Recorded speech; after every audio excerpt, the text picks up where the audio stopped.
Hello बच्चों, कैसे हैं आप सब लोग। आज हम लोग अपना नया टॉपिक स्टार्ट करने वाले हैं, that is depression in freezing point. Hopeful इससे पहले वाली तुमने वीडियोस देखी होंगी जिसमें हम लोगों ने दो कॉलिगेटिव प्रॉपर्टीज की थी। ठीक है, अगर नहीं देखी बेटा तो प्लीज वो जरूर देख के आना, क्योंकि जो डिप्रेशन इन फ्रीजिंग पॉइंट है ना, ये तुम्हारे पास एलिवेशन इन बॉइलिंग पॉइंट को इंटरलिंक करेगा। ठीक है, वो जरूर देख के आना। चलो अब हम लोग स्टार्ट करते हैं। What do you mean by freezing point? Freezing point क्या है? पानी का फ्रीजिंग पॉइंट क्या है? जैसे पीछे मैंने बात की थी, पानी का बॉइलिंग पॉइंट 100 डिग्री सेल्सियस था। बॉइलिंग पॉइंट क्या था? जब पानी का वो जो टेम्परेचर था वो वेपर प्रेशर के बराबर आ जाता था।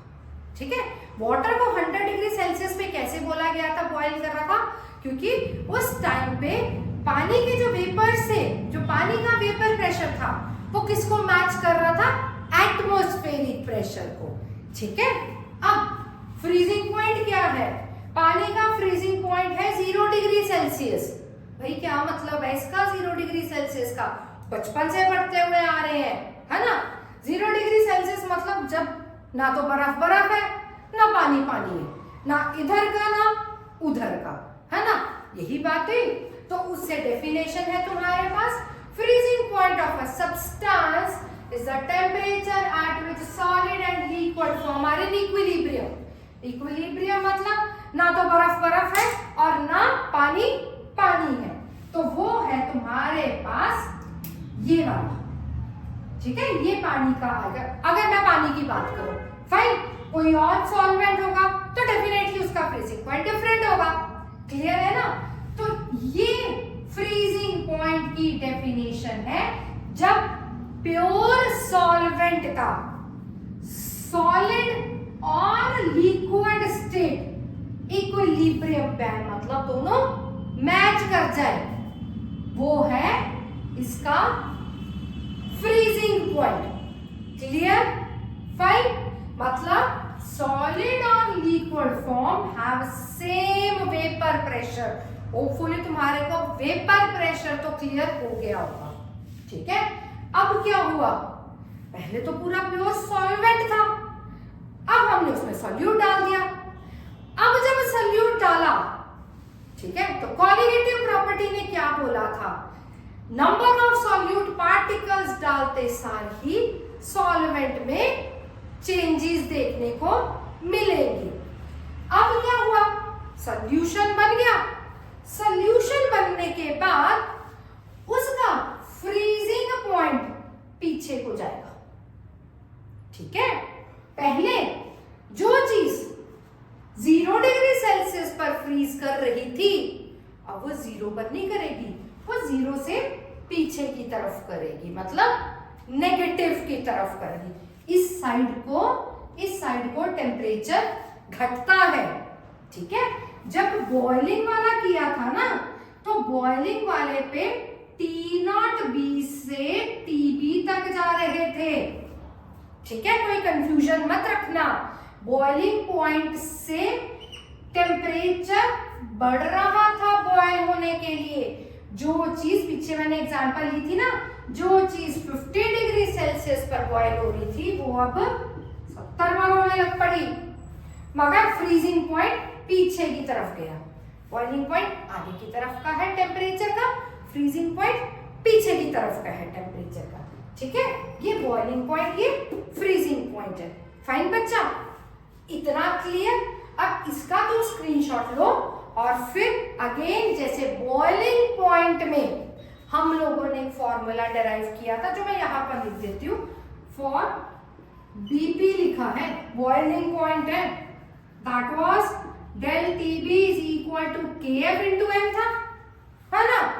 अब फॉर FP मतलब freezing point, that will be equal to del TF is equal to KF into M। Same चलेगा, मगर जहां पर TB है वहां पे TF आ जाएगा, जहां पे KF है वहां पर, सॉरी यहां पर था KB, सॉरी KB था, यहां पर KF। तो बॉइलिंग पॉइंट में था del TB is equal to KB into M, freezing point आ जाएगा जाएगा del T F is equal to K F into M. ठीक है बच्चा, इसका तुम स्क्रीनशॉट ले लो, इसको चाहो तो मैं इरेज कर देती हूँ। फाइन, इसका स्क्रीनशॉट ले लो। चलो अब इसके बाद हम लोग ये डिराइव करेंगे और न्यूमेरिकल पे चलेंगे। फाइन बच्चा, बोर्ड पर अब मैंने तुम्हारे पास एलिवेशन इन बॉइलिंग पॉइंट और डिप्रेशन इन फ्रीजिंग पॉइंट का दोनों का फॉर्मूला लिखा है। ठीक है, अगर मैं एलिवेशन इन बॉइलिंग पॉइंट की बात करूं और डिप्रेशन इन फ्रीजिंग पॉइंट की बात करूं तो दोनों में रिस्पॉन्सिबिलिटी किसकी थी? Number of moles of solute particles. ठीक है, फिर डेल टी भी था, डिप्रेशन में क्या बन गया? डेल टी एफ बन गया। ठीक है, फिर टी भी टी एफ में चलता गया। यहां पर डाइल्यूट सॉल्यूशन था इसलिए एन भी नहीं जाएगा। दोनों डिट्टो सेम है, जैसा इसका था वैसा ही सेम ये डिराइव हुआ है। सेम तुम चेक कर लो जरा एक बार, K इंटू एम ए जो कि KF में आ गया, कांस्टेंट आ गया। ठीक है, पीछे भी K भी कांस्टेंट था, इसमें KF कांस्टेंट है। तो डेल टी भी निकालने का पीछे ये फॉर्मूला, डेल TF निकालने का ये फॉर्मूला। मोलर मास निकालना है सॉल्यूट का तो इसको ट्रांसपोज कर देना, इधर भी मोलर मास निकालना है सॉल्यूट का, ट्रांसपोज कर देना। बट यस, ये 1000 पिछली वाली वीडियो में था कि ये 1000 कैसे आया था। ठीक है, सेम वैसे ही ये 1000 आया है जो कि मोलालिटी की रिस्पॉन्सिबिलिटी थी। तभी मैंने बोला है कि ये वीडियो देखने से पहले पिछली वाली video elevation in boiling point वाली देख के बैठना। ठीक है, उसमें पता चलेगा भाई ये 1000 आया तो आया कहां से। फाइन, एमपी निकालना है तो ट्रांसपोज कर देना। और फाइनल लास्ट वीडियो में एक चीज लर्न करवाई थी, ऊपर हमेशा WB आएगा, ऊपर हमेशा WB आएगा, नीचे हमेशा W आएगा।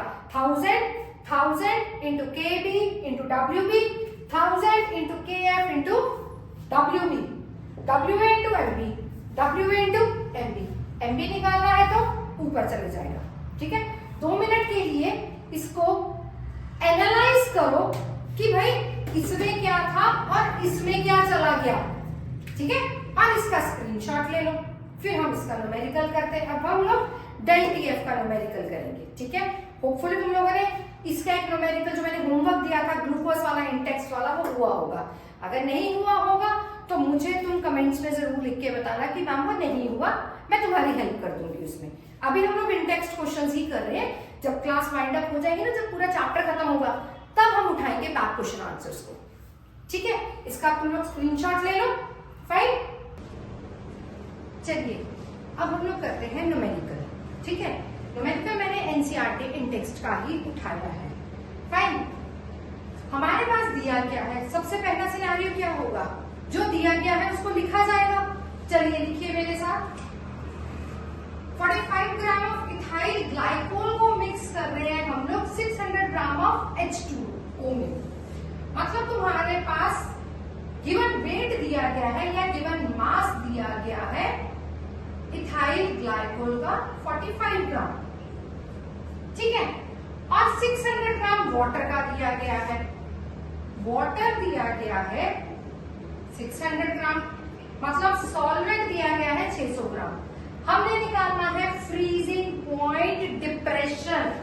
फ्रीजिंग पॉइंट डिप्रेशन मतलब डिप्रेशन इन फ्रीजिंग पॉइंट। ठीक है, ये हमने कैलकुलेट करना है एक चीज। फाइन, और उसके बाद निकालना है सॉल्यूशन का फ्रीजिंग पॉइंट। मैंने तुम्हारे को बताया था del TF is equal to TF not minus TF। ठीक है, तो तुम्हारे को कैलकुलेट करना है TF। फाइन, एक ये कैलकुलेट करना है और एक ये कैलकुलेट करना है। अगर डेल TF कैलकुलेट करना है तो KF इंटू स्मॉल m।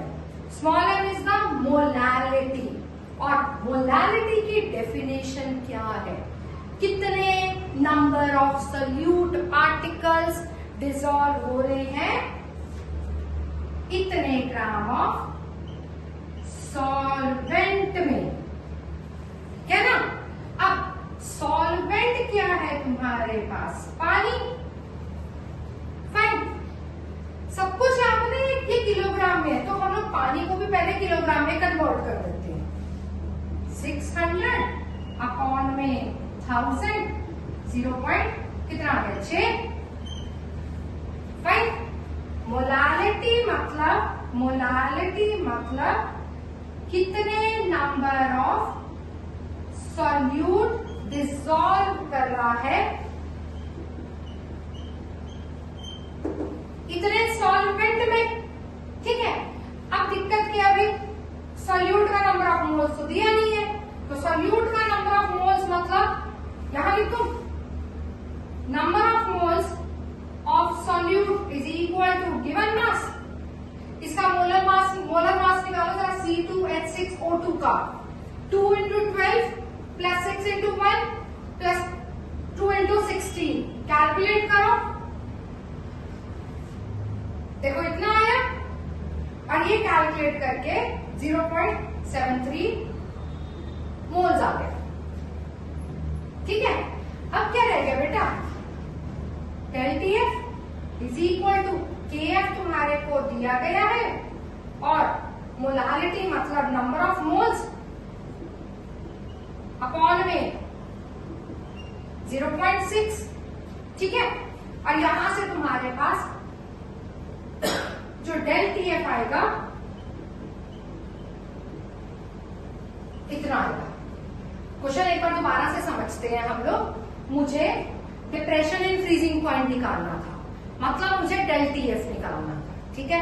अगर डेल TF निकालना है तो del TF is equal to KF into molality, ठीक है। अब मोलालिटी क्या है? मोलालिटी की डेफिनेशन पर ही हम लोग काम कर रहे हैं। Number of moles of solute particles in कितने ग्राम ऑफ या कितने किलोग्राम तुम्हारे पास सॉल्वेंट का है। पर सॉल्वेंट होता है ना, पर केजी सॉल्वेंट होता है। तो मेरे पास सबसे पहले तो मुझे नंबर ऑफ मोल्स निकालने थे, किसके? नंबर ऑफ मोल्स निकालने थे सॉल्यूट के। अब सॉल्यूट के नंबर ऑफ मोल्स मतलब गिवन मास अपॉन में मोलर मास, समझ पा रहे हैं? बेसिकली मैं यहाँ पर ये मोलालिटी निकाल रही हूँ। मोलालिटी का फॉर्मूला, ठीक है। मैंने फॉर्मूला पूरा नहीं लिखा, मेरे पास W भी दिया गया था, मेरे पास गिवन मास दिया गया था सॉल्यूट का, तो मैं सॉल्यूट के नंबर ऑफ मोल्स कैलकुलेट कर सकती हूँ, राइट है। उसके बाद मुझे नीचे सॉल्वेंट लेना था जो कि केजी में लेना था, राइट। सॉल्वेंट लेना था जो कि केजी में लेना था, तो पानी मेरे पास 600 ग्राम था, उसको मैंने केजी में कन्वर्ट कर दिया था, ठीक है। तो उससे डेल TF निकल गया। फाइन, उसके बाद क्या निकालना था? TF। पानी के बारे में बात हो रही थी, ठीक है। तो पानी का यहाँ पे स्टैंडर्ड डाल दोगे P0F, और डेल TF से माइनस कर देना, तुम्हारे पास इतना आ जाएगा, ठीक है। देखो बच्चों, आगे बढ़ने से पहले तुम्हारे को पिछला हर चीज इंटरलिंक हो रही है, अभी तक हो रही है। अगर तुम्हारे को मोलालिटी क्लियर नहीं है, ठीक है, तो सबसे पहले मेरा सबसे पहला वाला लेक्चर देखो कंसंट्रेशन टर्म्स पर, ठीक है। तुम्हारे को कंसंट्रेशन टर्म्स क्लियर होनी चाहिए। एक एक डेफिनेशन तुम्हारे को मैंने पहले लेक्चर में बोला था कि एनसीईआरटी से मोलालिटी की डेफिनेशन आनी चाहिए, समझो बेटा, वरना क्या है तुम लोग आगे बढ़ते जाओगे और पिछला ब्लैंक होता जाएगा। अब उस बच्चे को दिक्कत आएगी, भाई जिसको मोलालिटी क्लियर ही नहीं है। अगला फॉर्मूला करने से पहले तुम्हारे को पिछला फॉर्मूला आना चाहिए। मोलालिटी मतलब number of moles of solute upon में solvent, but solvent should be in kilogram. Point clear है, ठीक है। ये मैंने तुम्हारा एनसीईआरटी का ही एक एग्जाम्पल उठाई है, जो मैं तुम्हारे को बोर्ड पे लिखी है कि मेरे पास 1.9 एग्जाम्पल है, इस टेक्स्ट का ही है। 1.10 एग्जाम्पल तुम्हारे पास होमवर्क है, फाइन। ये एग्जाम्पल तुम लोग होमवर्क के लिए करोगे, ठीक है बेटा। अब ओवरऑल हमारे पास तीसरी कॉलिगेटिव प्रॉपर्टी होती है खत्म। पहली colligative property relative lowering in vapour pressure थी, उससे लेके अभी तक इंटरलिंक ही है।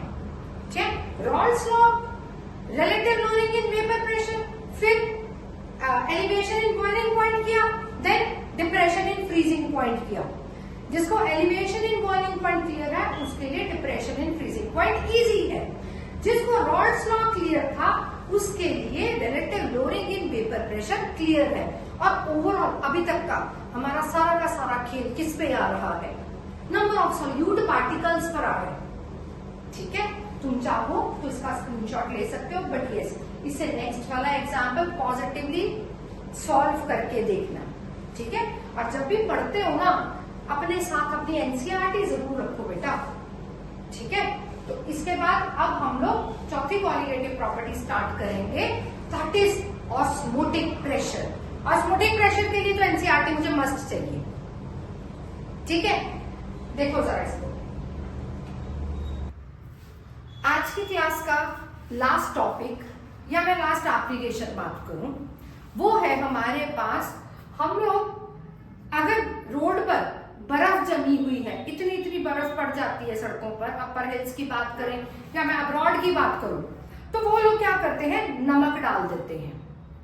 ठीक है, अब मेरा तुम्हारे से क्लास वाइंड अप करने से पहले एक छोटा सा क्वेश्चन ही है कि वो लोग नमक ही क्यों डालते हैं?